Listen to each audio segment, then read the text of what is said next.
The story of the most devastating data breach in internet history begins on a seemingly ordinary day in late August 2013, when unknown hackers silently penetrated Yahoo's digital fortress, gaining access to what would eventually be revealed as every single user account the company had ever created. Yet at this moment, in the sweltering heat of a California summer, neither Yahoo's executives nor its 3 billion users around the world had any idea that their digital lives had just been laid bare to cybercriminals operating from the shadows of the internet. The date would later be marked as the beginning of a saga that would span 4 years of deception, corporate negligence, and regulatory failure that ultimately allowed the perpetrators to escape justice entirely. The initial breach occurred through what security experts would later describe as a sophisticated yet preventable attack on Yahoo's user account database. The 2013 Yahoo data breach is a classic case of how security flaws and weak encryption can expose your business to cyber threats. In August 2013, a group of unknown hackers exploited a vulnerability in Yahoo's system and exposed the personal data of every single user. The attackers, whose identities remain largely unknown to this day, had managed to exploit fundamental weaknesses in Yahoo's security infrastructure that should have been addressed years earlier. What made this breach particularly devastating was not just its scope, but the fact that it went completely undetected by Yahoo security systems for an astounding 3 years. The technical sophistication of the attack was matched only by the attacker's patience and methodical approach. Rather than immediately extracting data and drawing attention to their presence, the hackers established persistent access to Yahoo systems, allowing them to maintain their foothold and continue harvesting user information over an extended period. This approach demonstrated a level of professionalism and long-term planning that would become a hallmark of state-sponsored cyber operations, though definitive attribution would prove elusive throughout the subsequent investigations. During those crucial early days of the breach, Yahoo's security monitoring systems failed to detect any unusual activity, despite the massive scale of the data exfiltration taking place. The company's security infrastructure, which should have been capable of identifying such a significant compromise, remained blind to the ongoing theft of user credentials, personal information, and private communications. This failure would later be attributed to outdated security practices, insufficient monitoring capabilities, and a corporate culture that prioritized rapid growth over robust security measures. The compromised data included the most sensitive information that users had entrusted to Yahoo over more than a decade of the company's operation. The initial breach, occurring in 2013, exposed a staggering 3 billion Yahoo accounts, and with it, a trove of sensitive information. Among the compromised data were usernames, email addresses, birth dates, phone numbers, and encrypted passwords. Beyond these basic account details, the hackers also gained access to security questions and answers, recovery email addresses, and in many cases, the content of users' email communications and stored files. The implications of this data exposure extended far beyond simple identity theft concerns. The stolen information provided cybercriminals with the keys to conduct sophisticated social engineering attacks, gain access to users' accounts on other platforms, and build detailed profiles for targeted phishing campaigns. The inclusion of security questions and answers was particularly damaging, as these recovery mechanisms were widely used across the internet as backup authentication methods, effectively giving the attackers potential access to victims' entire digital lives. As autumn 2013 progressed into winter, the hackers continued their silent harvest of user data, while Yahoo's executives remained completely unaware of the ongoing catastrophe. The company continued its normal operations, announcing new features, acquiring smaller companies, and preparing for what they hoped would be a return to relevance in an increasingly competitive digital landscape dominated by Google and emerging social media platforms. Internal emails and documents that would later surface during litigation revealed that Yahoo's senior leadership was focused primarily on revenue growth and user engagement metrics, with cybersecurity treated as a secondary concern managed by an understaffed and under-resourced information security team. The security team that was responsible for protecting Yahoo's 3 billion users operated with outdated tools, insufficient funding, and unclear authority within the corporate hierarchy. Budget requests for security improvements were routinely denied or delayed while resources poured into product development and marketing initiatives. This misalignment of priorities created an environment where a breach of this magnitude could not only occur, but persist undetected for years. Security audits that might have uncovered the compromise were postponed or conducted with insufficient depth, allowing the attackers to maintain their access while continuously expanding their data collection efforts. Throughout the remainder of 2013, as millions of users continued to trust Yahoo with their most personal communications and sensitive information, the breach expanded its impact across the global internet ecosystem. The stolen Yahoo credentials were being used to gain unauthorized access to users' accounts on other services, as many people reused passwords across multiple platforms. Banks, social media companies, and other online services began experiencing unusual login patterns and account takeovers that could be traced back to credentials stolen from Yahoo, though these connections would not be established until much later. The international scope of the breach meant that users from every corner of the globe were affected, including government officials, business executives, journalists, and activists whose communications were now in the hands of unknown cybercriminals. The stolen email addresses and personal information were being compiled into massive databases that would be sold and resold on dark web marketplaces for years to come, creating a persistent threat to the affected individuals that would outlast Yahoo itself. 2014. The second strike and growing shadows. As 2014 began, Yahoo faced mounting pressure to reinvent itself in a rapidly evolving digital landscape. The company, once a titan of the early internet era, was struggling to maintain relevance against competitors like Google, Facebook, and a new generation of mobile-first applications. Under the leadership of CEO Marissa Mayer, who had joined from Google in 2012, Yahoo was pursuing an aggressive strategy of acquisitions and product launches designed to recapture its former glory. Yet, unknown to Mayer and her executive team, their company was harboring one of the most serious security compromises in internet history, and worse yet, they were about to be struck again. The second major breach occurred sometime during 2014, though the exact timing would remain a matter of dispute and investigation for years to come.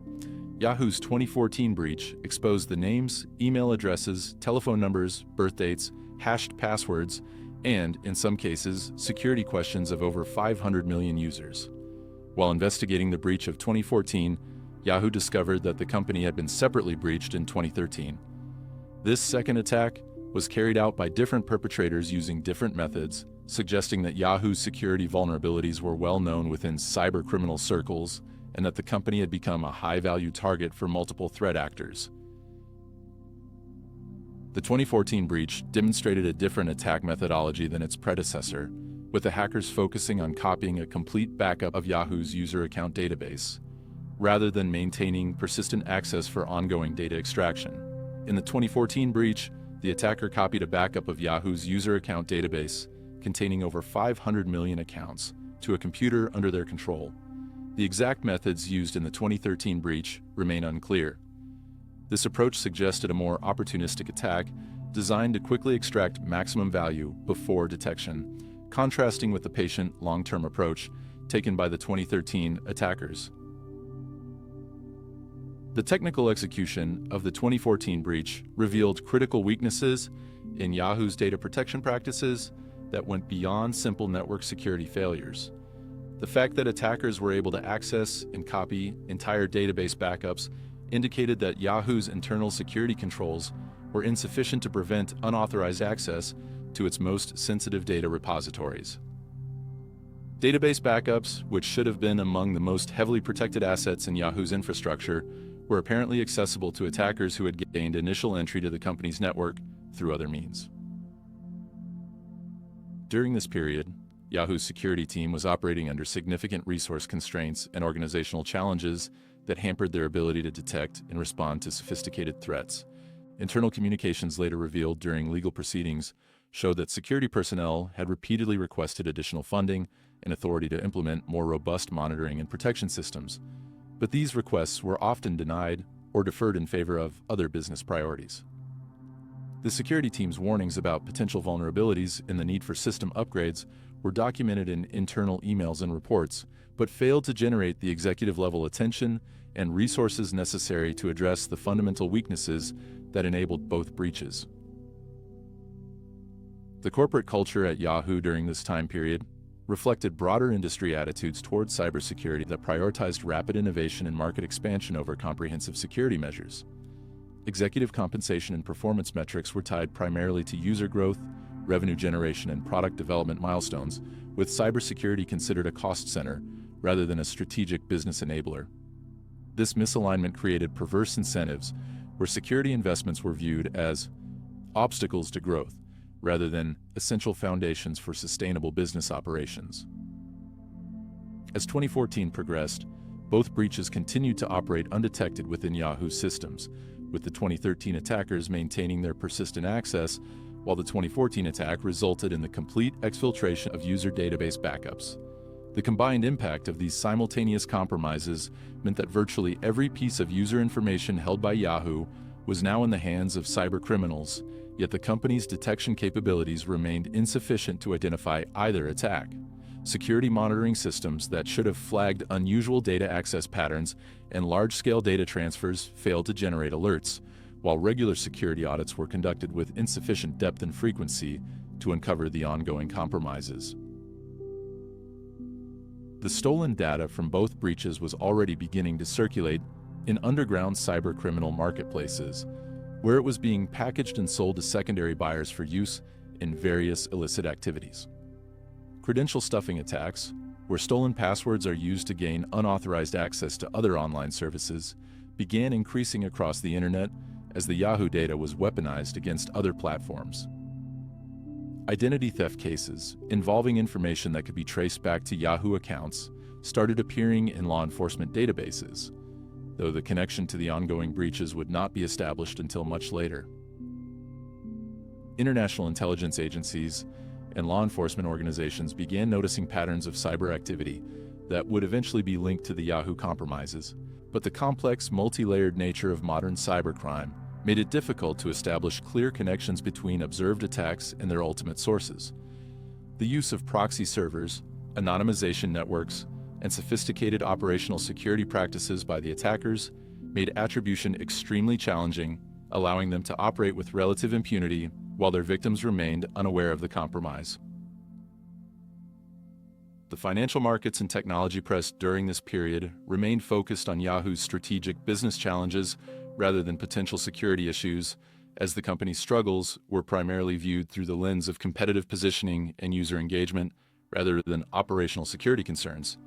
Stock analysts and technology journalists were tracking Yahoo's acquisition strategy, executive hires, and product launches without any awareness of the massive security compromises that were simultaneously undermining the company's fundamental ability to protect its users' trust and data. Throughout 2014, senior executives at Yahoo, including CEO Marissa Mayer and other C-suite leaders, continued to make public statements about the company's commitment to user privacy and data protection, unaware that their assurances were being undermined by the ongoing breaches. These statements, which would later become central to regulatory investigations and civil litigation, demonstrated the disconnect between the company's public posture on security matters and the reality of its operational security capabilities. The legal and regulatory framework for data breach notification and corporate accountability during this period was significantly less developed than it would become in subsequent years, creating an environment where, even if the breaches had been detected, the consequences for Yahoo might have been less severe than under today's regulatory regime. Data protection laws in most jurisdictions did not yet include the strict notification timelines, substantial financial penalties, and comprehensive accountability measures that would later be implemented in response to incidents like the Yahoo breaches. Late 2014. The first glimpse of truth. December 2014 marked a critical turning point in the Yahoo data breach saga, though it would be nearly 2 years before the full implications of this moment would become clear to the public. During this month, Yahoo's security team finally discovered evidence of unauthorized access to their systems. But the discovery process and subsequent internal response would become a case study in corporate crisis mismanagement and regulatory evasion. The way Yahoo handled this initial discovery would later form the basis for Securities and Exchange Commission charges and widespread criticism from cybersecurity experts and legal scholars. The discovery of the breach came not through Yahoo's own security monitoring systems, but through external intelligence that suggested Yahoo user credentials were being sold on underground cybercriminal marketplaces. This external notification highlighted the fundamental inadequacy of Yahoo's internal security monitoring capabilities, as the company had been unable to detect one of the largest data breaches in history, even as the stolen information was being actively traded by cybercriminals.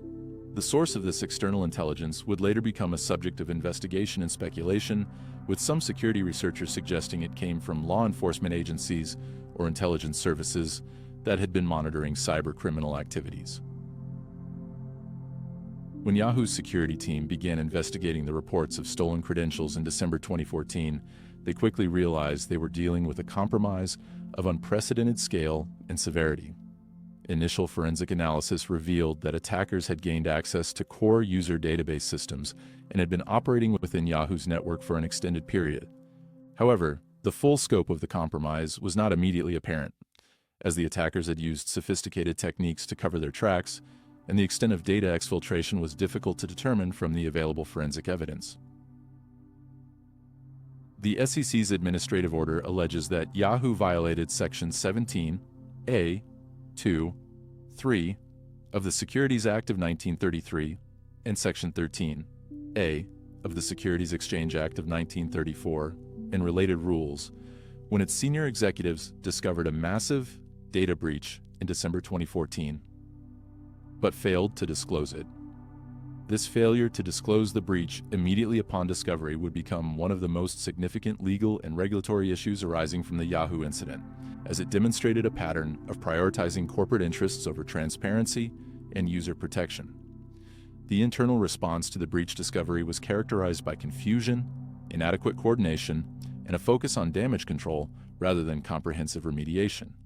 Senior executives, including CEO Marissa Mayer, were briefed on the situation, but the company's crisis management approach prioritized limiting negative publicity over ensuring user protection and regulatory compliance. Internal communications during this period, which would later be exposed through litigation and regulatory investigations, revealed a corporate culture that viewed security incidents primarily as public relations problems to be managed rather than serious operational failures requiring immediate and comprehensive response. The decision to delay public disclosure of the breach while conducting internal investigations created a dangerous precedent and violated emerging best practices for breach response that were being developed by cybersecurity professionals and regulatory bodies. This delay meant that millions of users remained unaware that their personal information had been compromised, preventing them from taking protective measures such as changing passwords, monitoring their accounts for unauthorized activity, and implementing additional security measures for their online presence. During the weeks following the initial discovery, Yahoo's forensic investigation began to reveal the true scope of the compromise, though significant details would remain unclear for months to come. The investigation team, which included both internal security personnel and external forensic specialists, faced the challenging task of analyzing systems that had been compromised for potentially years, while the attackers had taken extensive measures to hide their activities and erase evidence of their presence. The forensic analysis process was complicated by the fact that Yahoo's logging and monitoring systems had not been configured to capture the level of detail necessary to fully reconstruct the attacker's activities. This lack of comprehensive audit trails, which should have been standard practice for a company handling such sensitive user data, made it extremely difficult to determine exactly what information had been accessed when the compromise had begun and how the attackers had initially gained entry to Yahoo's systems. As 2014 came to a close, Yahoo found itself in possession of information about a massive security breach that could potentially destroy user confidence, trigger regulatory investigations, and derail the company's strategic business plans. The executive team faced a choice between immediate transparency and continued concealment, ultimately choosing a path that would later be criticized by regulators, legal experts, and cybersecurity professionals as prioritizing short-term corporate interests over user protection and regulatory compliance. The year-end period was particularly challenging for Yahoo's leadership, as they were simultaneously managing the ongoing forensic investigation, considering disclosure obligations and preparing for what they hoped would be a turnaround year in 2015. The company's annual reports and public statements during this time period made no mention of the security incident, despite the fact that senior executives were aware of the compromise and its potential implications for the business. The decision to maintain secrecy around the breach during this critical period would later be identified as one of the key factors that allowed the incident to escalate from a serious but manageable security event into a crisis that would ultimately contribute to Yahoo's demise as an independent company. The delay in disclosure not only violated emerging regulatory requirements, but also represented a fundamental breach of trust with users who had a right to know that their personal information had been compromised.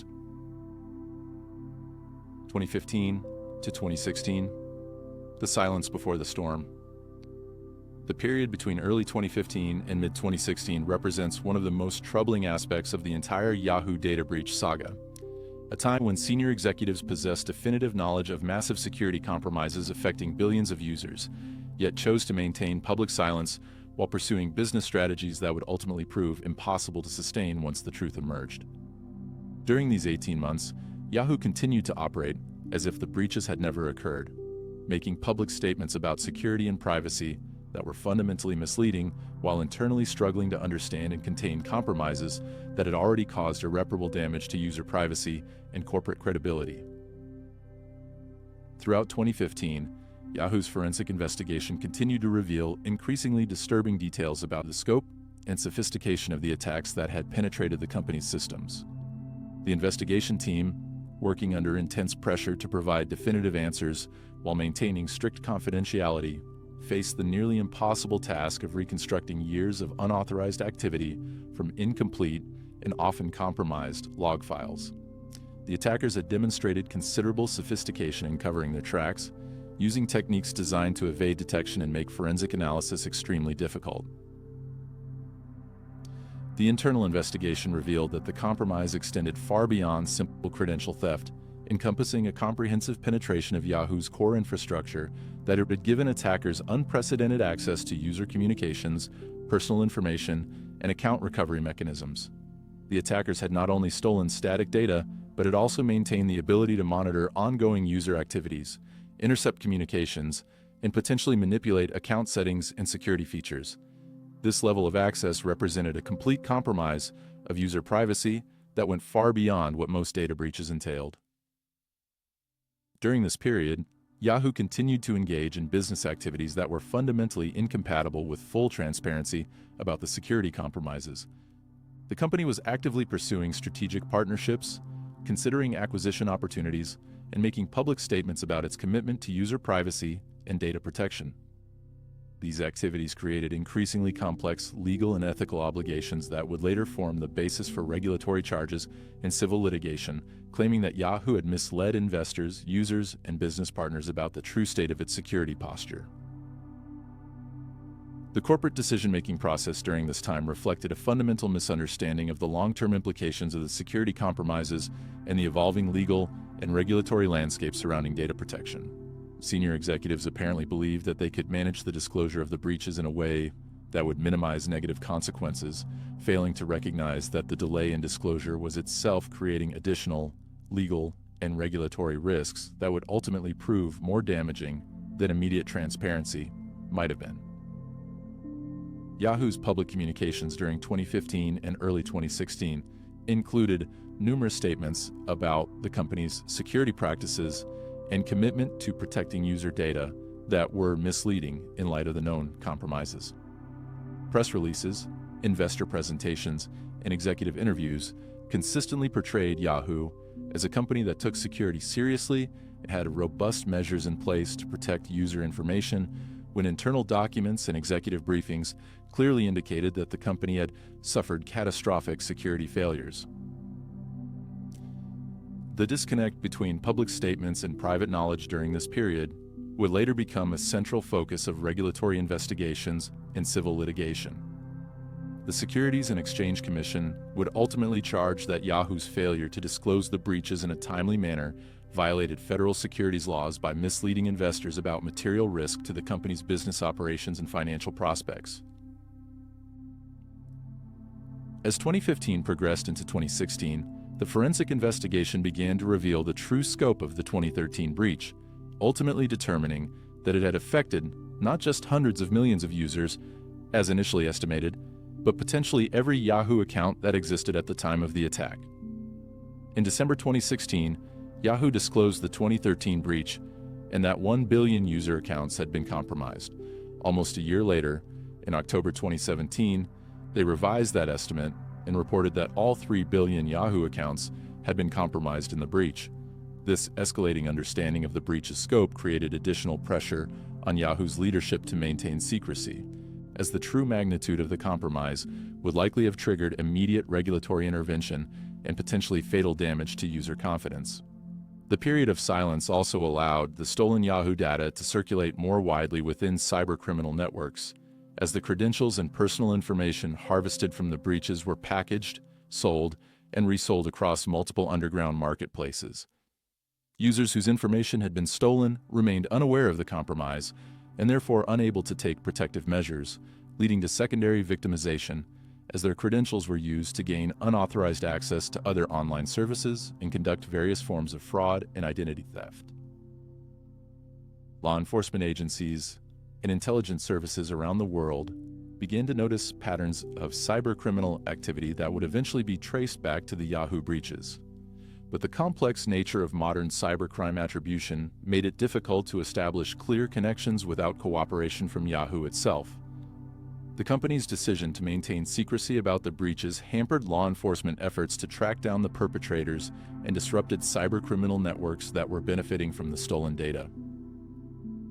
The international scope of the breaches created additional complications during this period of secrecy, as data protection regulators in multiple jurisdictions had varying requirements for breach notification and corporate accountability.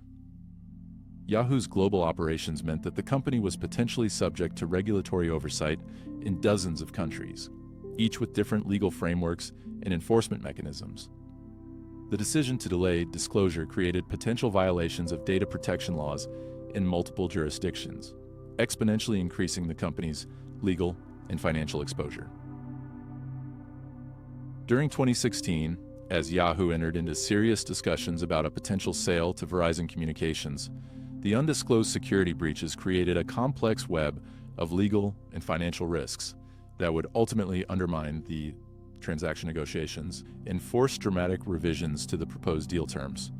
The company's executives were aware that full disclosure of the breaches would likely derail the sale entirely, creating powerful incentives to continue concealing the extent of the compromises while hoping that they could somehow manage the eventual disclosure in a way that would minimize negative consequences. September 2016. The first crack in the wall. September 22, 2016, marked a pivotal moment in the Yahoo data breach saga when the company finally broke its nearly 2-year silence and publicly disclosed the 2014 breach, affecting 500 million users. However, this initial disclosure was carefully crafted to minimize the apparent severity of the incident and contained significant omissions that would later prove highly controversial. The timing of this announcement was not coincidental. It came just 2 months after Yahoo had agreed to sell its core internet operations to Verizon Communications for $4.83 billion, and the disclosure was structured in a way that suggested the company was only recently discovering the full extent of the compromise. Unfortunately, Yahoo failed its security notices. There, you can find the data breach notices that Yahoo sent to its users in September 2016, December 2016, and October 2017. The September 2016 disclosure marked the beginning of a series of escalating revelations that would ultimately expose the full magnitude of Yahoo's security failures and the company's mishandling of the breach response process. The initial press release announcing the 2014 breach was a masterpiece of corporate damage control, carefully worded to minimize the apparent impact while technically satisfying disclosure requirements. Yahoo described the incident as affecting at least 500 million user accounts and claimed that the attack was state-sponsored, a characterization that was designed to suggest that the company had been the victim of an extraordinarily sophisticated attack that would have been difficult for any company to prevent or detect. The press release stated, Yahoo has confirmed that a copy of certain user account information was stolen from the company's network in late 2014 by what it believes is a state-sponsored actor. The account information may have included names, email addresses, telephone numbers, dates of birth, hashed passwords, the vast majority with bcrypt, and, in some cases, encrypted or unencrypted security questions and answers. This carefully constructed language was designed to minimize the apparent severity of the breach while providing technical details that would satisfy security experts and regulators. However, the September 2016 disclosure contained several significant omissions and misleading statements that would later form the basis for regulatory charges and civil litigation. Most importantly, the press release made no mention of the 2013 breach, which Yahoo executives had known about since December 2014, and which ultimately proved to be far more extensive than the 2014 incident. The failure to disclose the earlier and more severe breach while announcing the later incident created a false impression that Yahoo had suffered only a single, discrete security incident rather than multiple, ongoing compromises. The timing of the disclosure was clearly driven by business considerations rather than user protection or regulatory compliance. Yahoo announced the breach just as Verizon was conducting due diligence for the proposed acquisition, and the disclosure appeared to be motivated by a desire to minimize the impact on the sale process rather than a genuine commitment to transparency. Internal communications that would later surface during litigation revealed that Yahoo executives had been aware of the breach for nearly 2 years, but had delayed disclosure until it became impossible to continue concealing the incident from Verizon and other stakeholders. The market reaction to the September 2016 disclosure was immediate and severe, with Yahoo's stock price dropping significantly as investors and analysts began to grasp the potential implications of the security breach for the company's business prospects and the pending Verizon acquisition. Technology industry observers and cybersecurity experts criticized the company's handling of the incident, particularly the long delay between discovery and disclosure, and began speculating about whether additional breaches might be revealed in the future. Verizon's response to the disclosure was swift and pointed, with the telecommunications giant expressing concern about the breach and demanding additional information about Yahoo's security practices and potential legal liabilities. Verizon executives made it clear that the breach disclosure was a material change in circumstances that could affect the terms of the proposed acquisition, setting the stage for months of difficult negotiations and legal disputes over the deal's structure and pricing. Users affected by the breach began receiving individual notifications from Yahoo in the days following the public announcement, but these notifications were criticized by privacy advocates and security experts as being insufficiently detailed and failing to provide adequate guidance about protective measures users should take. The notifications included basic information about the types of data that had been compromised, but did not provide specific details about the attack methods, the extent of ongoing risk, or comprehensive recommendations for protecting against potential secondary attacks. The September 2016 disclosure also triggered regulatory investigations by data protection authorities in multiple jurisdictions, as Yahoo's global operations meant that the breach potentially violated data protection laws in dozens of countries. The European Union's data protection authorities were particularly critical of Yahoo's handling of the incident, noting that the company had failed to comply with notification requirements under existing European data protection directives and would likely face significant penalties under the General Data Protection Regulation that was scheduled to take effect in 2018.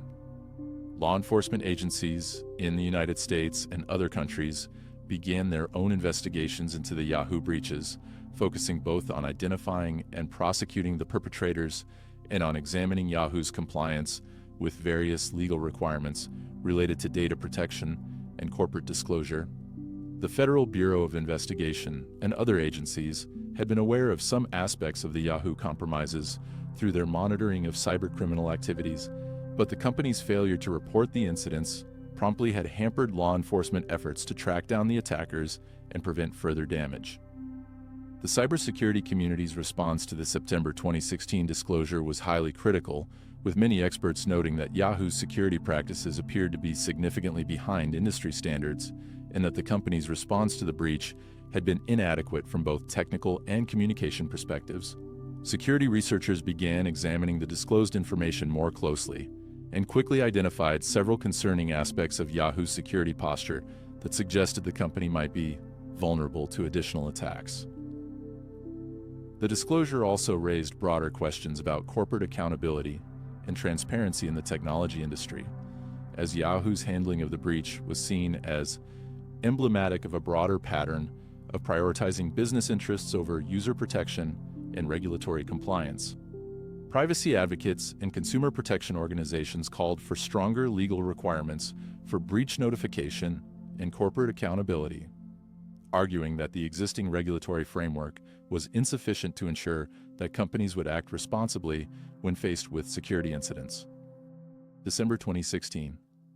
The bombshell revelation. Just 3 months after reluctantly disclosing the 2014 breach, Yahoo dropped an even more devastating bombshell on December 14, 2016, when the company announced that it had discovered an entirely separate breach from 2013 that had compromised the personal information of more than 1 billion user accounts. This disclosure represented a seismic shift in the scope and severity of Yahoo's security crisis, effectively doubling the number of known victims and raising serious questions about the company's previous statements regarding its security posture and breach response capabilities.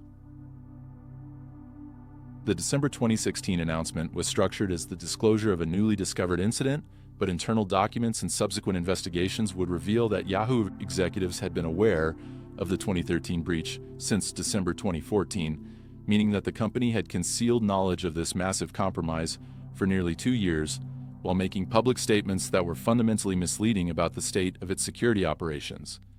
This revelation would later form the centerpiece of regulatory charges alleging that Yahoo had violated federal securities laws by failing to disclose material information to investors and stakeholders. The press release announcing the 2013 breach contained language that was even more carefully crafted than the September disclosure, as Yahoo attempted to manage the disclosure of an incident that was both larger in scope and more damaging in its implications than the previously announced 2014 compromise.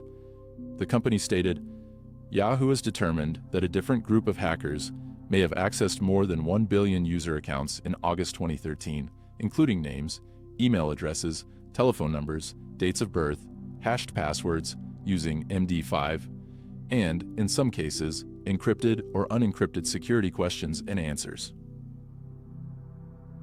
The reference to a different group of hackers was designed to suggest that Yahoo had been the victim of multiple, unrelated attacks rather than systematic, ongoing compromises that reflected fundamental weaknesses in the company's security infrastructure. However, cybersecurity experts immediately noted that the ability of multiple threat actor groups to successfully penetrate Yahoo's systems suggested that the company's security posture was so weak that it had become a target of opportunity for various cybercriminal organizations. The company revealed that a different group of hackers had stolen the information of 1 billion accounts. Besides names, birth dates, email addresses, and passwords, these were not as well protected as those involved in 2014. Security questions and answers were also compromised. The admission that the 2013 breach involved passwords that were not as well protected as those in the 2014 incident was particularly damaging, as it suggested that Yahoo had been using outdated and insecure password protection methods even as late as 2013, well after industry best practices had established stronger encryption standards. The revelation that the 2013 breach had used MD5 hashing for password protection was especially concerning to cybersecurity professionals, as MD5 had been considered cryptographically broken for years before 2013, and its continued use represented a fundamental failure to implement basic security best practices. MD5 hashes can be easily cracked using modern computing resources, meaning that the passwords of the billion affected users were essentially unprotected once the hashed values fell into the hands of cyber criminals. The December 2016 disclosure created an immediate crisis for the pending Verizon acquisition, as the telecommunications company now faced the prospect of acquiring a business that had suffered not one but 2 massive data breaches, affecting virtually every user account in its database. Verizon executives expressed serious concerns about the additional disclosure and began demanding significant concessions on the purchase price and terms of the acquisition agreement. The timing of the December disclosure was again driven primarily by business considerations rather than user protection, as Yahoo was under intense pressure from Verizon to provide complete information about potential security liabilities before the acquisition could be completed. Internal communications revealed that Yahoo executives were aware that concealing the 2013 breach much longer would be impossible once Verizon's due diligence process examined the company's security practices in detail. The market reaction to the December 2016 disclosure was even more severe than the response to the September announcement, with Yahoo's stock price experiencing significant volatility as investors struggled to assess the implications of managing what was now clearly the largest data breach in internet history. Technology analysts began questioning whether Yahoo's core internet business had any remaining value given the massive security liabilities and potential regulatory penalties the company was facing. Users who had been affected by the 2013 breach began receiving notifications about the incident more than 3 years after their personal information had been compromised, a delay that privacy advocates and security experts characterized as unconscionable. These users had been unable to take protective measures for years while their stolen credentials were circulated within cybercriminal networks and used for various forms of fraud and identity theft. The December 2016 disclosure also revealed additional concerning details about the scope of the compromises, including the fact that the attackers had gained access to proprietary code that Yahoo used to generate authentication cookies. This access would have allowed the attackers to forge valid authentication credentials and gain unauthorized access to user accounts without needing to crack stolen passwords, representing a particularly sophisticated and dangerous form of compromise. Regulatory investigations that had been launched following the September 2016 disclosure were significantly expanded in scope following the December announcement, as data protection authorities in multiple jurisdictions recognized that they were dealing with breaches of unprecedented scale and severity. The European Union's data protection authorities announced that they would be conducting comprehensive investigations into Yahoo's compliance with existing data protection requirements and would likely impose significant penalties under both current and future regulatory frameworks. The cybersecurity community's response to the December disclosure was characterized by a mixture of shock at the scale of the breach and criticism of Yahoo's handling of both the incidents themselves and the disclosure process. Security researchers noted that the combined impact of the two disclosed breaches meant that virtually every Yahoo user who had ever created an account had been affected by one or both compromises, representing a complete failure of the company's fundamental obligation to protect user data. Law enforcement agencies in the United States and other countries announced expanded investigations into the Yahoo breaches, with particular focus on identifying the perpetrators of both attacks and examining potential connections between the different threat actor groups involved.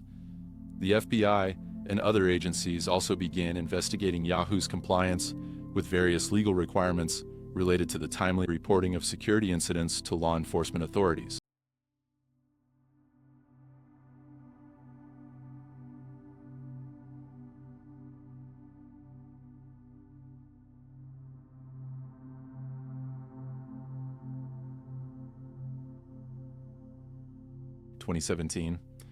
Unraveling and reckoning.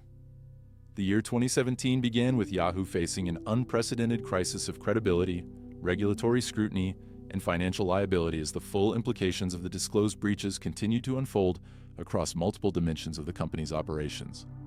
The pending Verizon acquisition, which had once represented Yahoo's salvation as an independent entity, was now in serious jeopardy as the telecommunications giant demanded substantial concessions to account for the massive security liabilities and potential regulatory penalties that would transfer with the business. The negotiations between Yahoo and Verizon during early 2017 became a complex dance of legal maneuvering, financial engineering, and risk assessment as both companies attempted to structure a deal that could survive the ongoing fallout from the security breaches. Throughout the first quarter of 2017, additional details about the scope and impact of the Yahoo breaches continued to emerge through ongoing forensic investigations, regulatory inquiries, and civil litigation discovery processes. These revelations painted an increasingly disturbing picture of a company that had not only suffered catastrophic security failures, but had also engaged in a systematic pattern of concealment and misrepresentation that violated multiple legal and regulatory requirements. Internal documents revealed through litigation showed that Yahoo's senior executives had been far more aware of the security issues than their public statements had suggested, and that the company's decision-making process had consistently prioritized business considerations over user protection and regulatory compliance. The forensic investigation teams working to understand the full scope of the breaches faced unprecedented challenges in reconstructing years of unauthorized activity from systems that had been comprehensively compromised and where the attackers had taken extensive measures to hide their presence. The investigation revealed that the sophistication of the attacks went far beyond simple data theft, encompassing a complex, multi-year campaign of espionage and intelligence gathering that suggested the involvement of well-resourced threat actors with capabilities typically associated with nation-state operations. In February 2017, Verizon announced that it had negotiated a $350 million reduction in the purchase price for Yahoo's internet operations, bringing the total deal value down to $4.48 billion from the originally agreed $4.83 billion. This price reduction was specifically attributed to the security breaches and their associated liabilities, representing one of the first concrete financial quantifications of the cost of Yahoo's security failures. However, even this substantial price reduction would prove insufficient to fully account for the ongoing legal and regulatory consequences that would continue to unfold over the following years.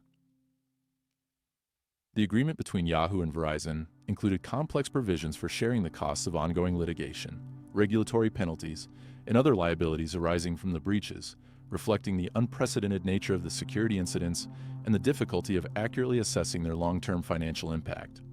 These provisions would later become the subject of additional legal disputes as the true scope of the liabilities became clearer through subsequent regulatory actions and civil litigation settlements. During the spring of 2017, regulatory investigations by data protection authorities in multiple jurisdictions began to reveal the extent to which Yahoo's handling of the breaches had violated existing legal requirements for data protection and corporate disclosure. The European Union's data protection authorities were particularly critical of Yahoo's failure to notify affected users and regulatory bodies in a timely manner, noting that the company's delays in disclosure had prevented users from taking protective measures and had hampered law enforcement efforts to track down the perpetrators. The investigation by the U.S. Securities and Exchange Commission intensified during this period, with regulators examining not only Yahoo's initial failure to disclose the breaches, but also the accuracy and completeness of the company's subsequent public statements about the incidents. SEC investigators focused particularly on internal communications and executive briefings that suggested Yahoo's senior leadership had been aware of the security compromises much earlier than their public disclosures had indicated. In June 2017, the first major regulatory action arising from the Yahoo breaches was announced when the SEC filed charges against Yahoo for failing to disclose the 2014 breach in a timely manner. The SEC's complaint alleged that Yahoo had violated federal securities laws by failing to inform investors about material risks to the company's business operations, noting that the security breaches represented exactly the type of significant operational risk that public companies are required to disclose to shareholders and potential investors. The SEC's administrative order stated, Yahoo's 2014 breach was material to investors as a matter of law because there is a substantial likelihood that a reasonable shareholder would consider it important in making an investment decision.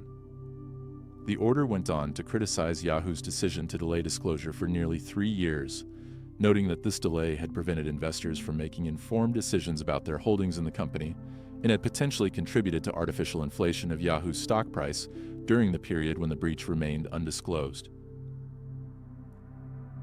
The SEC settlement, which required Yahoo to pay a $35 million civil penalty, was notable not just for its financial impact, but for establishing important precedents about corporate disclosure obligations in the context of cybersecurity incidents. The settlement made clear that data breaches could constitute material information that public companies are required to disclose promptly, regardless of ongoing investigations or concerns about competitive impact. However, Critics of the SEC settlement argued that the $35 million penalty was insufficient given the scale of Yahoo's violations and the number of users affected by the company's failure to provide timely disclosure. Consumer protection advocates noted that the penalty represented a tiny fraction of the costs imposed on users and other stakeholders by Yahoo's decision to conceal the breaches, and argued that such modest financial consequences would do little to deter similar behavior by other companies in the future. October 2017. The final revelation, October 2017, brought what would prove to be the final and most devastating revelation in the Yahoo data breach saga. When the company announced that its 2013 breach had actually affected all 3 billion Yahoo accounts that existed at the time of the attack, not just the 1 billion accounts that had been disclosed in December 2016. This announcement represented the completion of a pattern of escalating disclosures that had begun with the acknowledgement of 500 million compromised accounts in September 2016, expanded to 1 billion accounts in December 2016, and now encompassed literally every Yahoo user account in existence. The October 2017 disclosure was particularly damaging because it demonstrated that even Yahoo's most recent estimates of the breach's scope had been dramatically understated, raising serious questions about the company's forensic capabilities and the accuracy of information it was providing to regulators, law enforcement agencies, and affected users. The announcement that all Yahoo accounts had been compromised meant that the 2013 breach alone represented the largest data breach in recorded history, affecting more users than the combined populations of the United States and European Union. Verizon, which had completed its acquisition of Yahoo's internet operations in June 2017 and renamed the combined entity Oath, was forced to acknowledge that it had inherited an even more massive security liability than previously understood. The telecommunications company had already reduced its purchase price by $350 million to account for the known breaches. But the October revelation suggested that even this substantial adjustment had been insufficient to fully account for the scope of Yahoo's security failures. The technical analysis that led to the October 2017 disclosure revealed disturbing details about the sophistication and persistence of the 2013 attack that went far beyond simple credential theft. The attackers had maintained access to Yahoo systems for an extended period, and it systematically harvested not just user account information, but also the proprietary technical details of Yahoo's authentication and security systems. This level of access would have allowed the attackers to monitor user activities, intercept communications, and potentially manipulate account settings and security features for years after the initial compromise. The revelation that all Yahoo accounts had been affected by the 2013 breach created immediate concerns about the security of users who had migrated their accounts to Verizon systems following the acquisition. Cybersecurity experts noted that the comprehensive nature of the 2013 compromise meant that virtually all authentication credentials and security questions associated with Yahoo accounts should be considered permanently compromised, requiring affected users to implement comprehensive security updates across their entire online presence. The October 2017 disclosure also provided additional details about the attackers' methods and capabilities that had not been included in previous announcements. The company revealed that the 2013 attackers had gained access to Yahoo's proprietary cookie generation algorithm, allowing them to forge valid authentication cookies and gain unauthorized access to user accounts without needing to crack stolen passwords. This capability represented a particularly sophisticated form of compromise that would have been extremely difficult to detect through conventional security monitoring. The forged cookie capability was especially concerning because it meant that the attackers could have maintained access to user accounts even after passwords were changed, as long as the underlying cookie generation algorithm remained unchanged. This type of persistent access mechanism is typically associated with advanced persistent threat operations conducted by well-resourced nation-state actors, lending credibility to Yahoo's claims that the attacks were state-sponsored. Law enforcement investigations into the Yahoo breaches reached a significant milestone in October 2017 when the U.S. Department of Justice announced the first criminal charges related to the incidents. The indictments, which were unsealed in federal court in San Francisco, charged 4 individuals in connection with the 2014 breach, including 2 officers of the Russian Federal Security Service, FSB, and 2 criminal hackers who had allegedly worked with them to gain access to Yahoo's systems and steal user information. The criminal charges represented the first time that U.S. prosecutors had formally accused Russian intelligence officers of conducting cyber attacks against American internet companies, marking a significant escalation in the public attribution of state-sponsored cyber operations. The indictments alleged that the FSB officers had used their positions within Russia's intelligence apparatus to direct and support the Yahoo attacks as part of a broader campaign to collect intelligence on American citizens and organizations. The indicted individuals included Dmitry Alexandrovich Dokuchayev and Igor Anatolyevich Sushchin, both of whom were described as FSB officers, and Alexei Alexeyevich Belan and Karim Baratov, who were characterized as criminal hackers who had worked with the intelligence officers to carry out the attacks. The indictments provided detailed allegations about how the conspiracy had operated, including claims that the defendants had used their access to Yahoo systems to target specific individuals of interest to Russian intelligence services. The criminal charges also revealed that the attackers had used their access to Yahoo systems to conduct unauthorized searches for information about Russian and American government officials, Russian journalists, and employees of other internet and technology companies. This intelligence gathering activity suggested that the Yahoo breaches were part of a broader espionage campaign.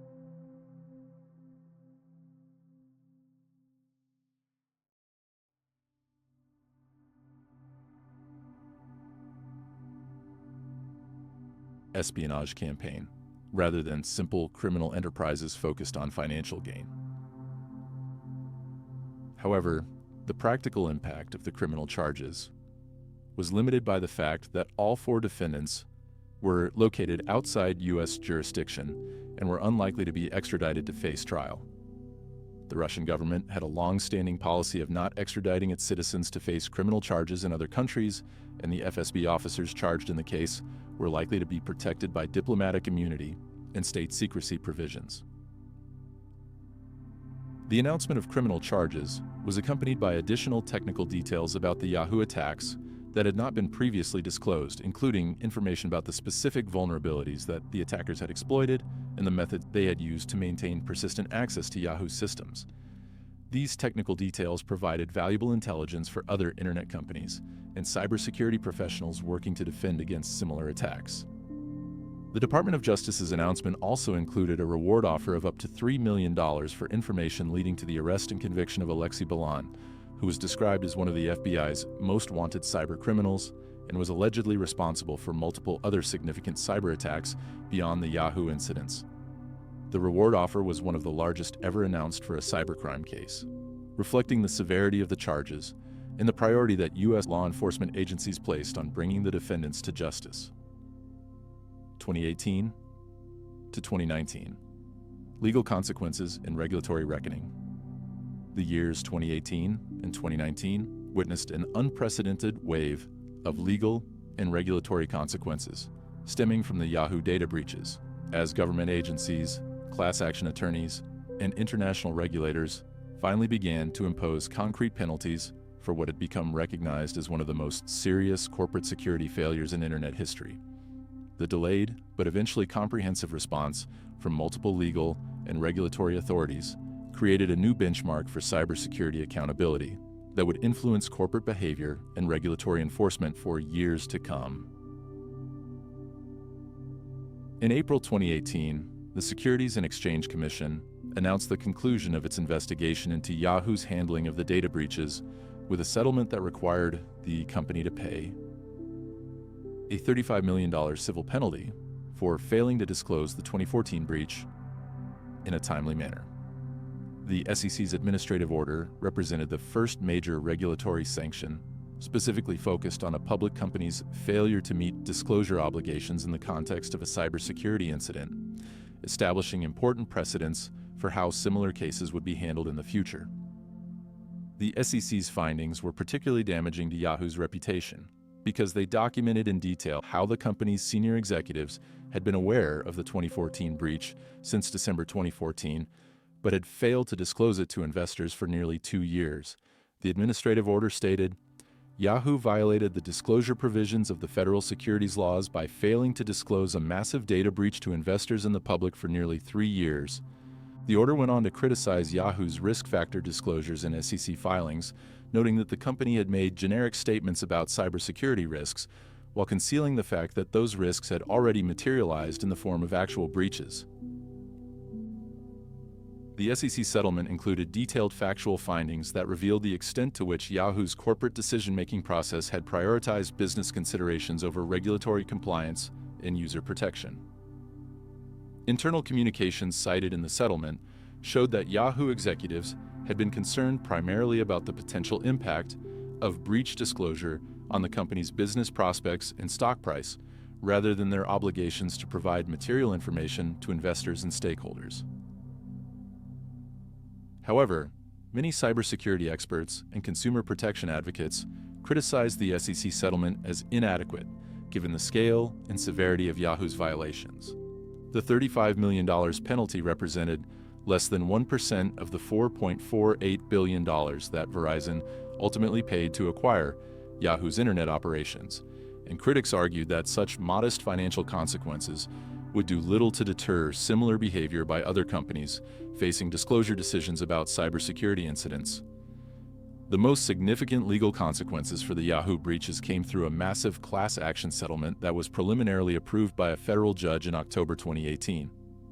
The settlement, which covered users affected by both the 2013 and 2014 breaches, required Oath, the Verizon subsidiary that had acquired Yahoo's operations, and other defendants to pay $117.5 million to resolve claims that the company had failed to adequately protect user data and had been negligent in its breach response and disclosure practices. The class action settlement was notable not just for its size, but for the comprehensive scope of relief it provided to affected users. The settlement included provisions for cash payments to users who could document out-of-pocket expenses related to the breaches, free credit monitoring services for affected individuals, and funding for cybersecurity improvements to prevent similar incidents in the future.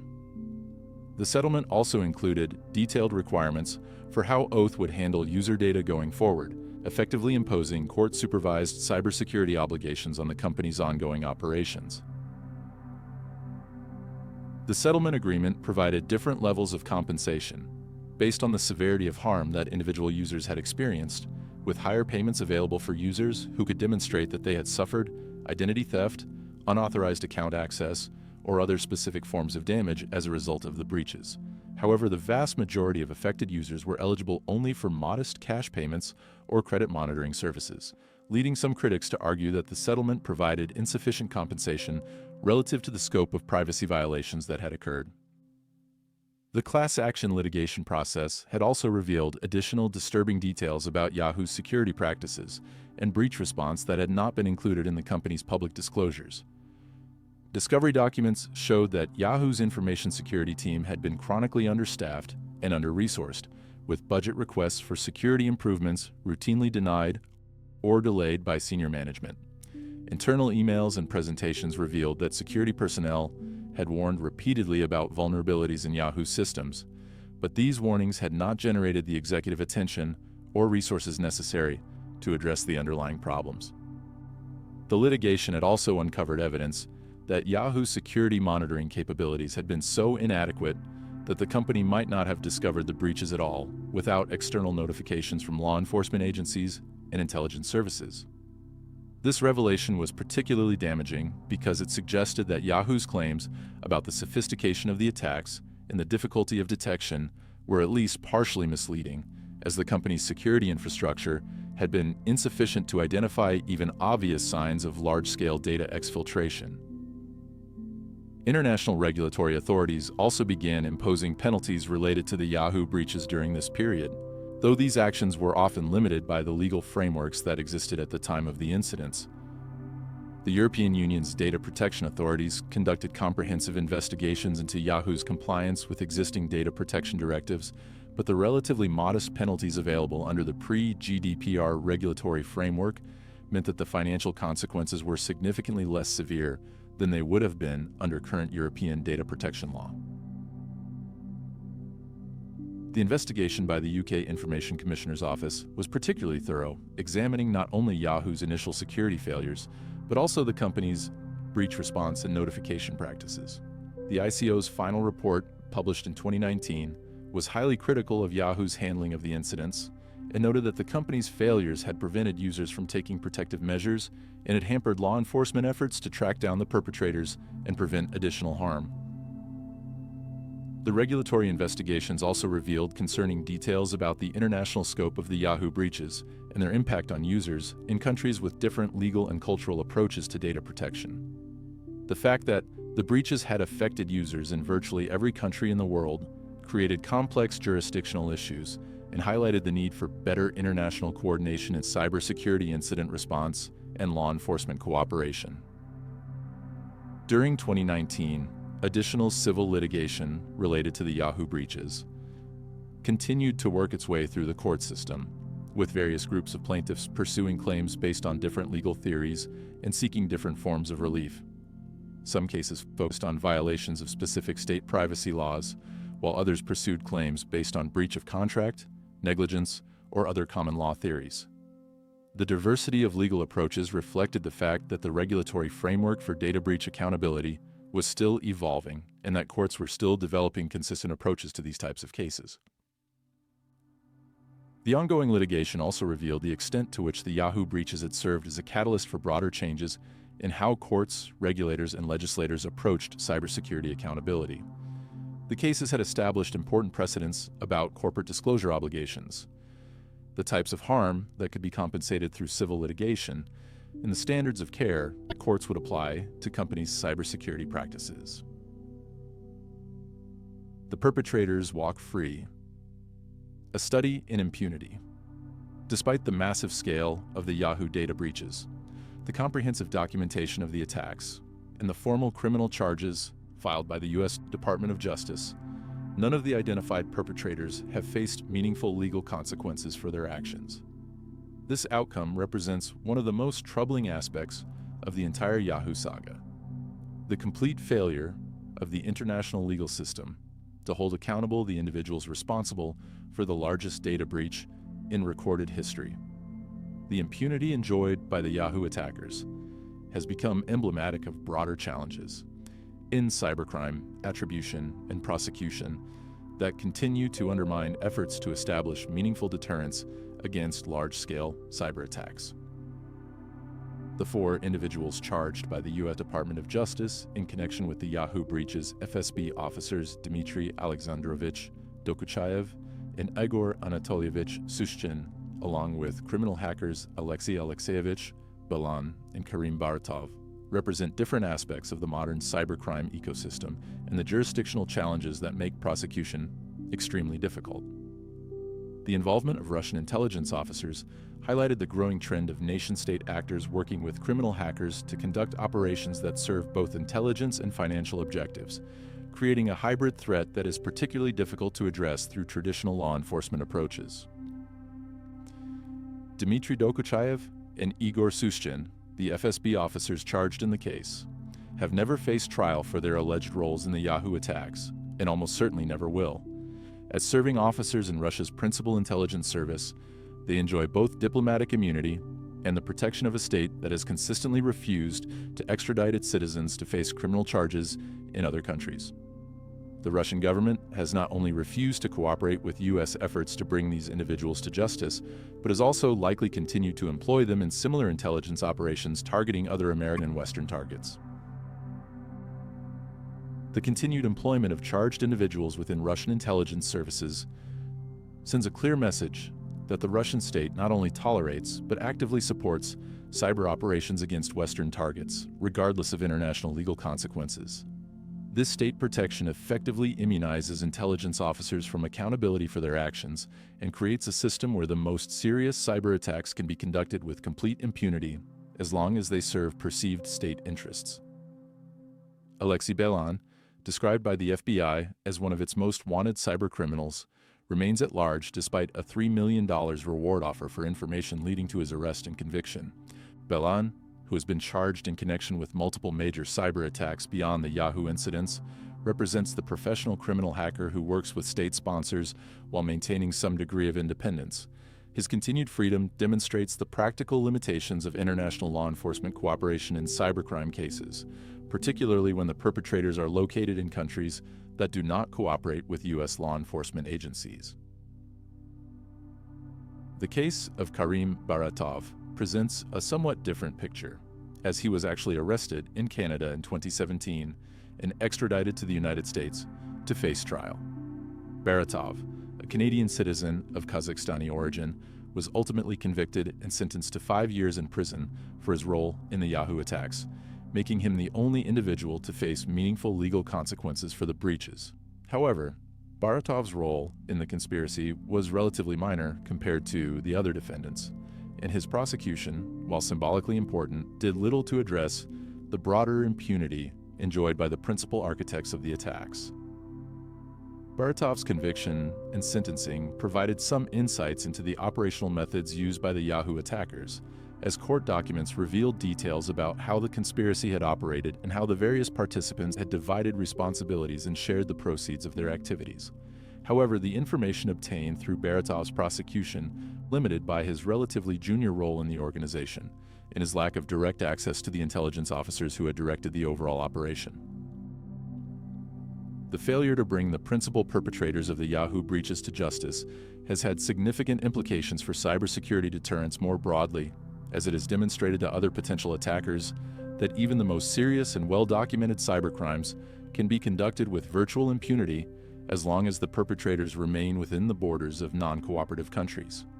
This precedent has likely encouraged additional state-sponsored cyber operations and has undermined efforts to establish meaningful international norms around cybersecurity and accountability. The impunity enjoyed by the Yahoo attackers has also highlighted fundamental weaknesses in the international legal framework for addressing cybercrime, particularly crimes that cross multiple jurisdictions and involve state-sponsored actors. Existing mechanisms for international law enforcement cooperation, such as mutual legal assistance treaties and extradition agreements, have proven inadequate to address the realities of modern cybercrime, where attacks can be planned and executed from countries that actively protect the perpetrators from legal consequences. The role of attribution in cybercrime prosecution has also been highlighted by the Yahoo case, as the ability to identify specific individuals responsible for cyber attacks remains extremely challenging despite significant advances in forensic capabilities and intelligence gathering. Even when attribution can be established with high confidence, as was the case with the Yahoo breaches, the practical ability to bring perpetrators to justice depends heavily on their location and the willingness of local authorities to cooperate with international law enforcement efforts. The Yahoo case has also demonstrated how state sponsorship can provide both operational capabilities and legal protection that make cybercriminals effectively untouchable. The involvement of intelligence services provides attackers with sophisticated technical capabilities, operational security expertise, and access to government resources that would be unavailable to purely criminal organizations. At the same time, state sponsorship provides legal protection through diplomatic immunity, non-extradition policies, and active obstruction of international law enforcement cooperation. The long-term implications of the perpetrators' continued freedom extend far beyond the specific harm caused by the Yahoo breaches themselves. The failure to hold these individuals accountable has sent a clear signal to other potential attackers that cyber operations against Western targets can be conducted with minimal risk of meaningful legal consequences, as long as the perpetrators have state protection or can remain within non-cooperative jurisdictions. This climate of impunity has likely contributed to the continued escalation of state-sponsored cyber operations against both private sector and government targets, as the risk-reward calculation for potential attackers heavily favors conducting such operations when the probability of facing legal consequences is effectively zero. The Yahoo precedent has become part of a broader pattern where major cyber attacks are publicly attributed, formally charged, and then effectively ignored as the perpetrators continue their activities with complete impunity. Corporate accountability. A hollow victory.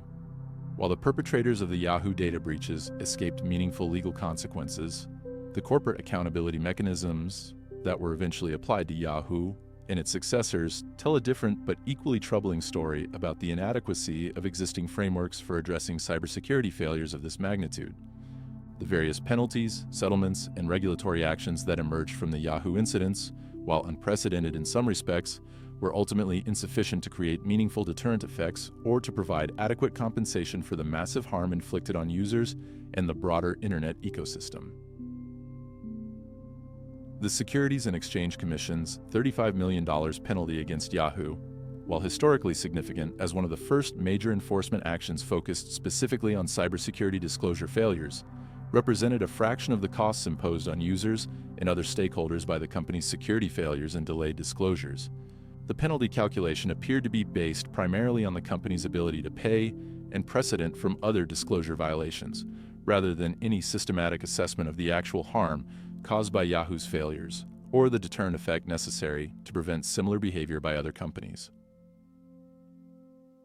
The SEC's focus on disclosure violations rather than the underlying security failures reflected the agency's limited jurisdiction and expertise in cybersecurity matters, but it also highlighted a broader problem with the regulatory framework for corporate cybersecurity accountability. By treating the Yahoo incident primarily as a disclosure problem rather than a fundamental failure of corporate governance and risk management, the SEC missed an opportunity to establish broader standards for cybersecurity accountability that might have had more significant deterrent effects. The $117.5 million class action settlement, while larger in absolute terms than the SEC penalty, was also inadequate relative to the scope of harm inflicted on the 3 billion users affected by the breaches. The settlement amount divided among potentially 3 billion class members resulted in individual compensation that was essentially nominal for the vast majority of users, highlighting the limitations of class action litigation as a mechanism for addressing privacy harms that affect large numbers of people but cause relatively small individual damages. The structure of the class action settlement also reflected the difficulty of quantifying privacy harms and establishing clear causal relationships between specific security failures and measurable damages. Most affected users could not demonstrate specific financial losses directly attributable to the Yahoo breaches, making it difficult to justify larger individual compensation amounts even though the privacy violations were severe and the potential for future harm remained significant. The settlement's emphasis on providing credit monitoring services rather than cash compensation was criticized by privacy advocates as inadequate given the nature of the harm inflicted and the long-term risks faced by affected users.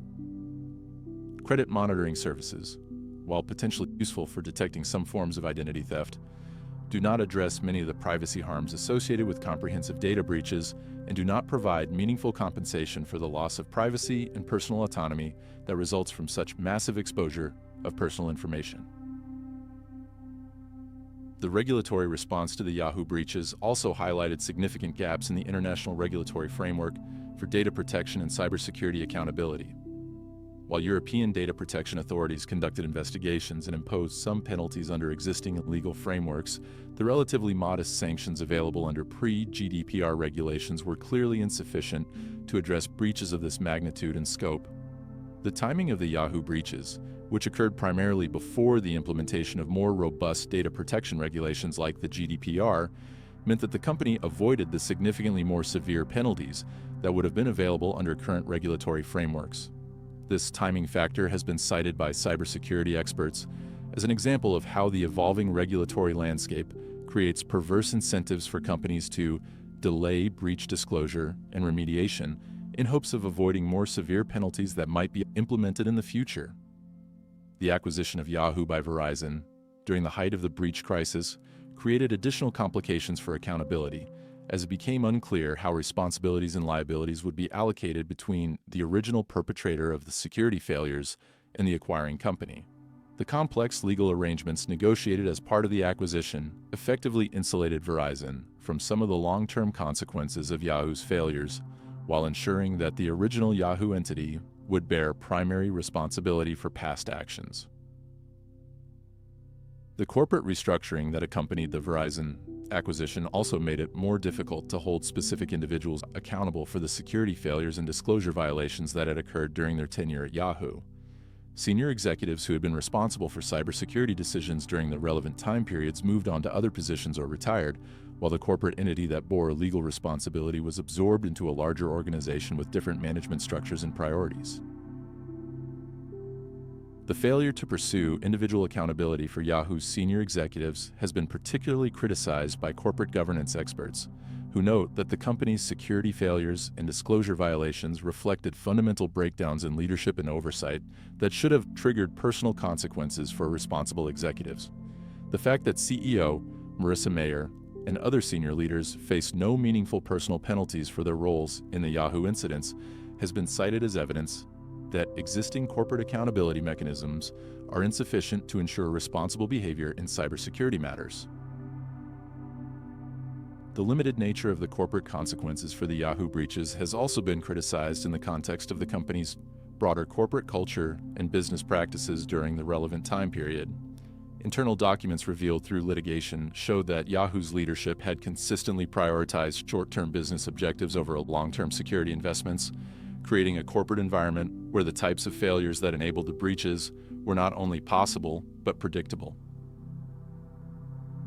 The inadequacy of the corporate accountability measures applied to Yahoo has had broader implications for cybersecurity practices across the technology industry, as other companies have observed that even the most serious security failures can be managed through modest financial penalties and legal settlements that represent a small fraction of the actual costs imposed on users and society. This observation has likely influenced corporate decision-making about cybersecurity investments and has contributed to a continued pattern of underinvestment in security capabilities relative to business development and revenue generation activities. The broader impact on cybersecurity norms. The Yahoo data breaches and their aftermath have had profound and lasting impacts on cybersecurity norms, regulatory frameworks, and corporate practices that extend far beyond the specific harm inflicted on Yahoo's users. The incidents have become a case study in cybersecurity failure that is regularly cited in academic research, policy discussions, and regulatory proceedings as an example of the consequences of inadequate security practices and the limitations of existing accountability mechanisms. The breaches have been particularly influential in shaping conversations about the appropriate balance between business objectives and security investments in corporate decision-making processes. The revelation that Yahoo's security team had repeatedly warned about vulnerabilities and requested additional resources, only to be denied by executives focused on other business priorities, has become a cautionary tale about the dangers of treating cybersecurity as a secondary concern rather than a fundamental business requirement. The Yahoo incidents have also been instrumental in driving conversations about corporate disclosure obligations in the context of cybersecurity incidents. The SEC's enforcement action against Yahoo established important precedents about when and how public companies must disclose security breaches to investors, creating new expectations for corporate transparency that have influenced how other companies approach breach notification and investor communication. The international scope of the Yahoo breaches and the involvement of state-sponsored actors have also contributed to broader policy discussions about the need for improved international cooperation in cybersecurity, incident response, and law enforcement. The failure to bring the perpetrators to justice has highlighted the limitations of existing international legal frameworks and has contributed to calls for new approaches to addressing state-sponsored cybercrime. The technical details revealed through the Yahoo investigations have also contributed to broader understanding of advanced persistent threat operations and the methods used by sophisticated attackers to maintain long-term access to compromised systems. The revelation that the attackers had gained access to Yahoo's cookie generation algorithms and other proprietary security mechanisms has influenced how other companies approach the protection of their most sensitive technical assets. The scale and scope of the Yahoo breaches have also been influential in driving adoption of new cybersecurity technologies and practices across the technology industry. The incidents have been cited as evidence of the need for more sophisticated monitoring and detection capabilities, stronger encryption practices, and more robust access controls for sensitive data repositories. However, critics have argued that the limited consequences faced by Yahoo and the continued impunity enjoyed by the perpetrators have actually undermined efforts to improve cybersecurity practices by demonstrating that even the most serious failures can be managed through modest financial penalties and public relations efforts. This observation has led some cybersecurity experts to argue that more severe consequences are necessary to create meaningful incentives for improved security practices. The Yahoo breaches have also influenced academic research and policy analysis related to cybersecurity, governance, risk management, and regulatory effectiveness.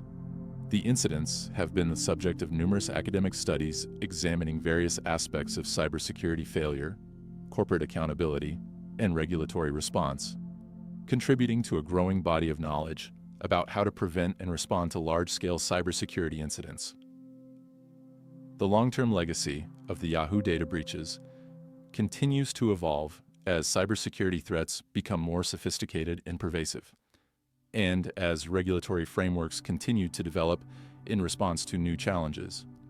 The incidents remain relevant as a benchmark for measuring the adequacy of corporate cybersecurity practices and regulatory responses, and they continue to influence policy discussions about how to create more effective deterrent effects and accountability mechanisms for cybersecurity failures. The Yahoo case has also contributed to broader conversations about the social and economic costs of cybersecurity failures, highlighting the need for more comprehensive approaches to measuring and addressing the harm caused by data breaches and other cybersecurity incidents. The massive scale of the Yahoo breaches and their long-term impact on affected users have provided concrete evidence of the societal costs of inadequate cybersecurity practices and have contributed to arguments for treating cybersecurity as a public policy priority rather than simply a private sector concern. 2020 to 2025. The long shadow of impunity. As the Yahoo data breaches fade from immediate public attention, the long-term consequences of the incident continue to reverberate through the cybersecurity landscape, regulatory frameworks, and corporate governance practices, more than a decade after the initial compromises occurred. The passage of time has provided additional perspective on the inadequacy of the accountability mechanisms that were applied to both the corporate perpetrators and the individual attackers, while also highlighting how the precedent set by the Yahoo case has influenced subsequent cybersecurity incidents and regulatory responses across the global internet ecosystem. The continuing impunity enjoyed by the principal perpetrators of the Yahoo breaches has become increasingly problematic as cybersecurity threats have evolved and intensified during the early 2020s. The Russian intelligence officers charged in connection with the Yahoo attacks, Dmitry Dokuchayev and Igor Sushchin, have not only avoided prosecution, but have likely continued their careers within Russia's intelligence apparatus, potentially participating in subsequent cyber operations against Western targets. This continued employment of individuals who have been formally charged with some of the most serious cybercrimes in history sends a clear message that state-sponsored cyber operations can be conducted with complete impunity. The failure to establish meaningful deterrent effects through the Yahoo prosecutions has coincided with a dramatic escalation in state-sponsored cyber operations targeting both private sector and government entities.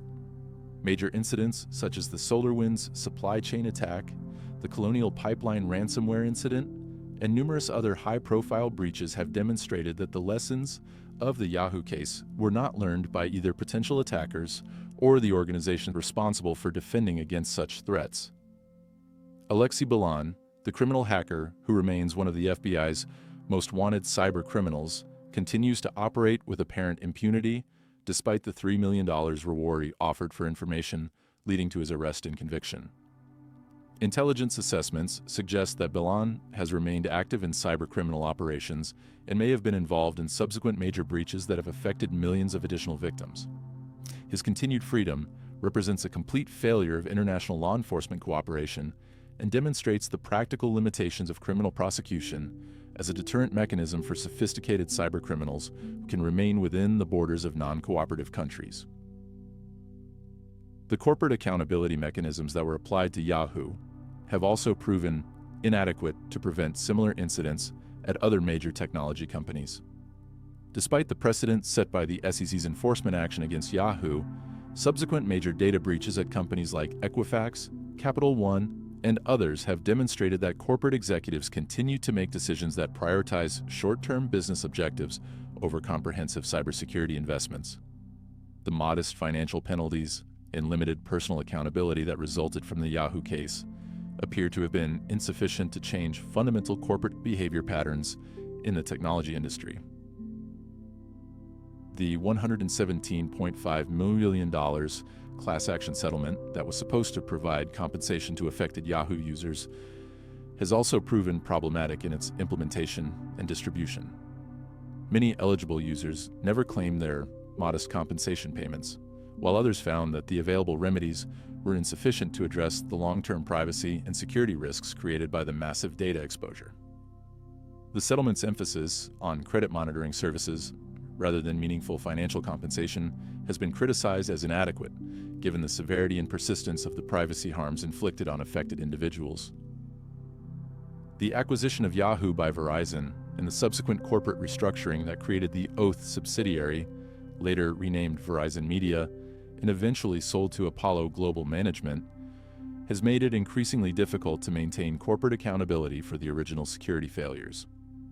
The complex web of corporate ownership changes has effectively insulated the current operators of Yahoo's former properties from many of the long-term consequences of the original company's cybersecurity failures, while the individuals who were responsible for the security decisions that enabled the breaches have moved on to other positions or retired without facing meaningful personal consequences. The international regulatory response to the Yahoo breaches has also evolved significantly during the period since the initial disclosures, though much of this evolution has come too late to affect the Yahoo case directly. The implementation of the European Union's General Data Protection Regulation, GDPR, in 2018 created much more severe penalty structures for data protection violations, with maximum fines of up to 4% of global annual revenue for the most serious violations. Had the Yahoo breaches occurred under the GDPR framework, the potential penalties could have been measured in billions rather than millions of dollars. Similar regulatory developments in other jurisdictions, including California's Consumer Privacy Act and various national data protection laws that have been implemented in recent years, have created a much more robust framework for corporate accountability in cybersecurity matters. However, these regulatory improvements have not been applied retroactively to address the inadequate response to the Yahoo breaches, meaning that one of the most serious cybersecurity incidents in history was addressed under a much weaker regulatory framework than would be applied to similar incidents today. The technical legacy of the Yahoo breaches continues to influence cybersecurity practices and threat intelligence analysis more than a decade after the initial incidents. The detailed forensic analysis that was conducted in response to the breaches provided valuable insights into advanced persistent threat operations and the methods used by state-sponsored actors to maintain long-term access to compromised networks. These insights have contributed to the development of new detection and prevention technologies, though the fundamental challenges of defending against well-resourced and persistent attackers remain largely unchanged. The revelation that the Yahoo attackers had gained access to the company's proprietary cookie generation algorithms and other core security mechanisms has had lasting implications for how other internet companies approach the protection of their most sensitive technical assets. Many organizations have implemented additional controls and monitoring systems designed to detect unauthorized access to cryptographic keys, authentication systems, and other critical security infrastructure, though the effectiveness of these measures against truly sophisticated attackers remains questionable.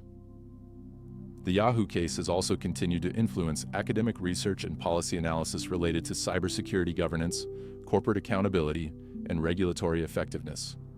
Numerous scholarly articles, policy reports, and government studies have examined various aspects of the Yahoo incidents and their aftermath, contributing to a growing body of knowledge about how to prevent and respond to large-scale cybersecurity failures.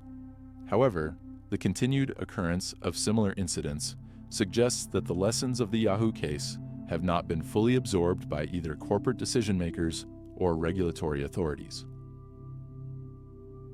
The long-term impact on affected Yahoo users remains difficult to quantify, as the full consequences of such massive data exposure may not become apparent for many years. Identity theft, account takeovers, and other forms of cybercrime that can be traced back to the Yahoo breaches continue to occur sporadically, though establishing clear causal relationships between specific criminal activities and the original data breaches becomes increasingly difficult as time passes and stolen data is repackaged and resold through multiple layers of cyber criminal networks.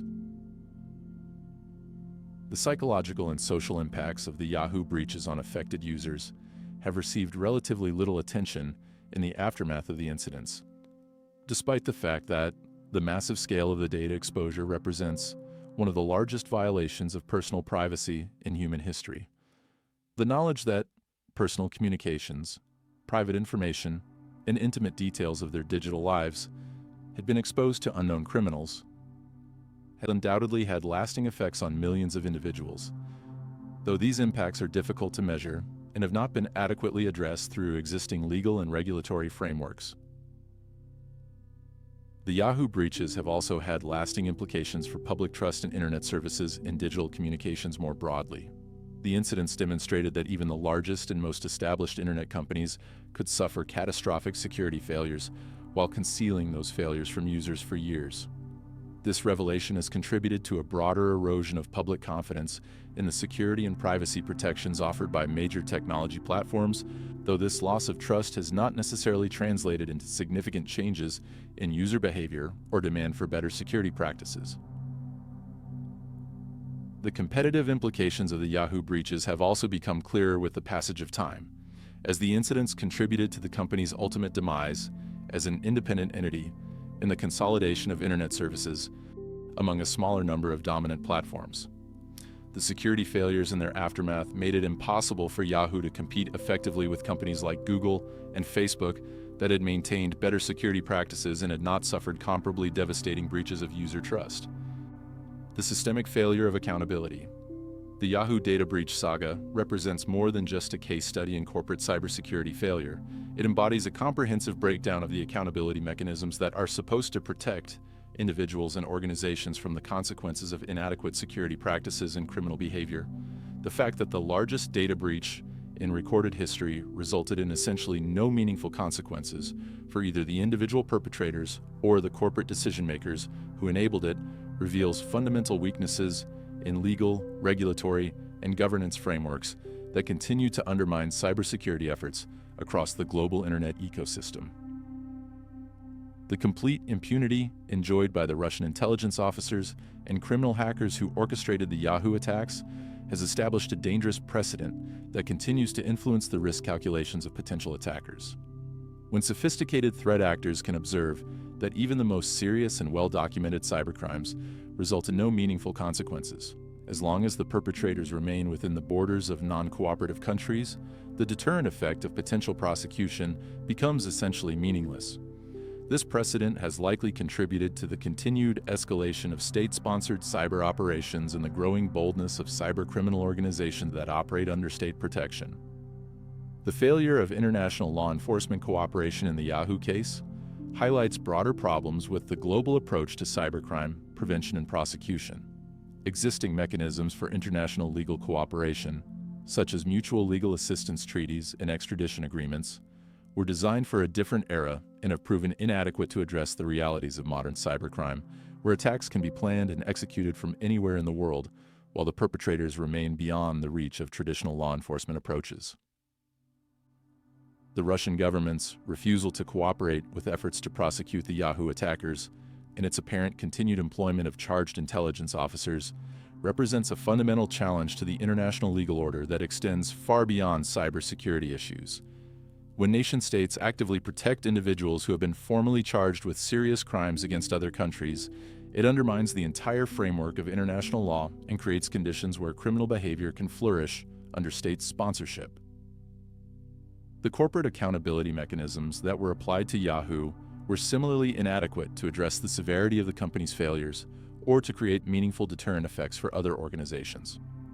The SEC's $35 million penalty, while historically significant as a precedent for cybersecurity-related enforcement actions, represented a fraction of the actual costs imposed on users and stakeholders by Yahoo's security failures and delayed disclosures. This modest penalty likely encouraged other companies to view cybersecurity compliance violations as manageable business risks rather than serious legal and ethical obligations. The failure to pursue individual accountability for Yahoo's senior executives represents a particularly troubling aspect of the corporate response to the breaches. The fact that CEO Marissa Mayer and other senior leaders faced no meaningful personal consequences for their roles in enabling the security failures and concealing them from stakeholders demonstrates that existing corporate governance frameworks are insufficient to ensure responsible behavior in cybersecurity matters. This lack of personal accountability likely contributes to continued patterns of underinvestment in cybersecurity capabilities across the technology industry.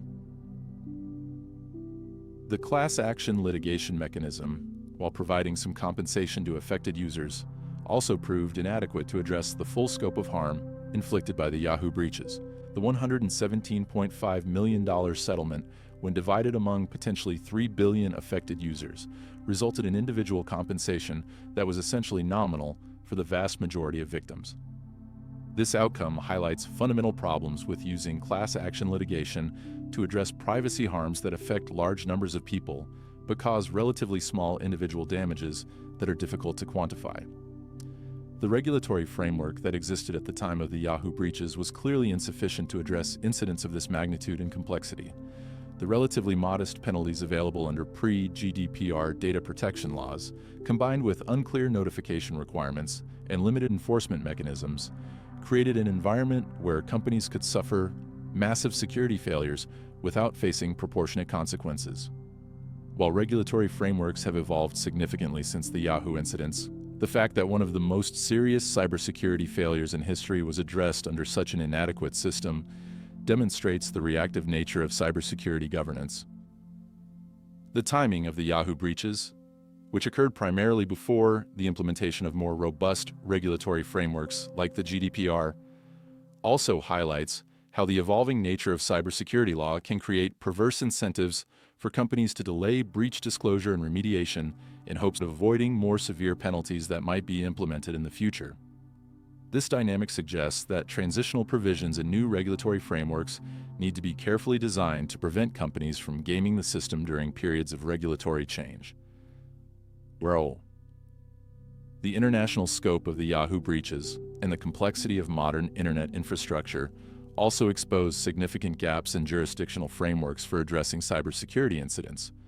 When a single breach affects users in dozens of countries, each with different legal requirements and enforcement mechanisms, it becomes extremely difficult to ensure comprehensive accountability and consistent protection for affected individuals. The Yahoo case demonstrated the need for better international coordination in cybersecurity governance, though little progress has been made in addressing these challenges. The technical complexity of the Yahoo attacks and the sophisticated methods used by the perpetrators also highlighted limitations in the forensic and investigative capabilities available to both private companies and law enforcement agencies. Despite extensive forensic analysis and substantial resources devoted to understanding the breaches, significant aspects of the attacks remain unclear more than a decade later. The corporate culture and decision-making processes that enable the Yahoo breaches represent broader problems with how cybersecurity risks are understood and managed within large technology companies. The revelation that Yahoo's security team had repeatedly warned about vulnerabilities and requested additional resources, only to be denied by executives focused on other business priorities, reflects a fundamental misalignment between business incentives and security requirements that continues to plague the technology industry. The failure to learn meaningful lessons from the Yahoo case is perhaps most evident in the continued occurrence of similar incidents at other major technology companies. Despite the precedent set by Yahoo's experience, subsequent breaches at companies like Equifax, Capital One, and others have demonstrated remarkably similar patterns of inadequate security practices, delayed disclosure, and insufficient accountability. This repetition suggests that the consequences applied to Yahoo were insufficient to change fundamental behavior patterns across the industry. The price of digital impunity. The Yahoo data breach saga stands as the most comprehensive case study of systemic failure and cybersecurity accountability that the digital age has produced. More than a decade after the initial attacks compromised the personal information of 3 billion users, the complete absence of meaningful consequences for either the individual perpetrators or the corporate decision-makers who enabled the breaches represents a damning indictment of the legal, regulatory, and governance frameworks that are supposed to protect individuals and organizations in the digital ecosystem. The Russian intelligence officers who orchestrated these attacks continue to operate with complete impunity, likely participating in subsequent cyber operations against Western targets while enjoying the protection of a state that actively shields them from accountability. The criminal hackers who worked with them remain free to continue their activities, with only one relatively minor participant ever facing legal consequences. This outcome has established a dangerous precedent that sophisticated cybercriminals can conduct operations of unprecedented scale and severity without fear of meaningful retribution, as long as they can remain within the borders of non-cooperative countries. The corporate accountability mechanisms applied to Yahoo proved equally inadequate, with financial penalties that represented a tiny fraction of the actual harm inflicted, and no meaningful personal consequences for the executives whose decisions enabled the breaches and subsequent cover-up. The modest SEC fine and class action settlement created a precedent that even the most serious cybersecurity failures could be managed as routine business risks rather than fundamental breaches of corporate responsibility and public trust. The technical sophistication demonstrated by the Yahoo attackers, combined with their patient, multi-year approach to data collection and their ability to maintain persistent access while evading detection, has provided a blueprint for subsequent state-sponsored cyber operations that continues to influence the threat landscape today. The revelation that the attackers had gained access to Yahoo's most sensitive technical assets, including cookie generation algorithms and core authentication systems, demonstrated a level of comprehensive compromise that went far beyond simple data theft and represented a complete violation of user privacy and corporate security. The international dimensions of the Yahoo breaches exposed fundamental weaknesses in the global framework for cybersecurity governance and law enforcement cooperation that remain largely unaddressed. When cyber attacks can affect users in dozens of countries, while the perpetrators operate from jurisdictions that refuse to cooperate with international law enforcement efforts, traditional approaches to criminal prosecution and regulatory enforcement become largely meaningless. The long-term impact on the 3 billion affected users remains largely unquantified and unaddressed, despite the fact that the Yahoo breaches represented one of the largest violations of personal privacy in human history. The stolen personal information continues to circulate within cybercriminal networks more than a decade later, creating persistent risks for affected individuals that will likely extend for many years to come. The psychological and social impacts of such massive privacy violations have received virtually no attention from policymakers or legal authorities. The precedent established by the Yahoo case has had profound implications for cybersecurity practices and threat actor behavior across the global internet ecosystem. The demonstration that even the largest and most serious data breaches can occur without meaningful consequences has likely encouraged additional state-sponsored cyber operations and has undermined efforts to establish effective deterrent mechanisms against sophisticated cyber threats. The regulatory evolution that has occurred since the Yahoo breaches, including the implementation of the GDPR and other enhanced data protection frameworks, represents an acknowledgement that the original response to the incidents was inadequate. However, these improvements have come too late to affect the Yahoo case itself, and the fundamental challenges of international coordination and cross-border enforcement remain largely unresolved. The corporate governance implications of the Yahoo case continue to influence how technology companies approach cybersecurity decision-making, though the evidence suggests that the lessons learned have been insufficient to prevent similar failures at other major organizations. The continued occurrence of comparable breaches at companies that should have learned from Yahoo's experience demonstrates that existing accountability mechanisms remain inadequate to ensure responsible corporate behavior in cybersecurity matters. The Yahoo data breach saga ultimately represents a comprehensive failure of the institutions and frameworks that are supposed to protect individuals and organizations in the digital age. The complete impunity enjoyed by the perpetrators, the inadequate corporate accountability mechanisms, and the insufficient regulatory response have created a precedent that continues to undermine cybersecurity efforts and public trust in digital services more than a decade later. The fact that the largest known hack of all time went essentially unpunished serves as a stark reminder of the limitations of existing legal and regulatory frameworks in addressing the realities of modern cybercrime and corporate cybersecurity failures. Until meaningful accountability mechanisms are established that can effectively deter both state-sponsored cyber operations and corporate cybersecurity negligence, the digital ecosystem will remain vulnerable to attacks of similar or greater magnitude, with ordinary users bearing the ultimate cost of systemic failures in governance and accountability. The Yahoo breaches stand as a monument to digital impunity, demonstrating that in the current international and regulatory environment, even the most serious cybersecurity failures can occur without meaningful consequences for those responsible.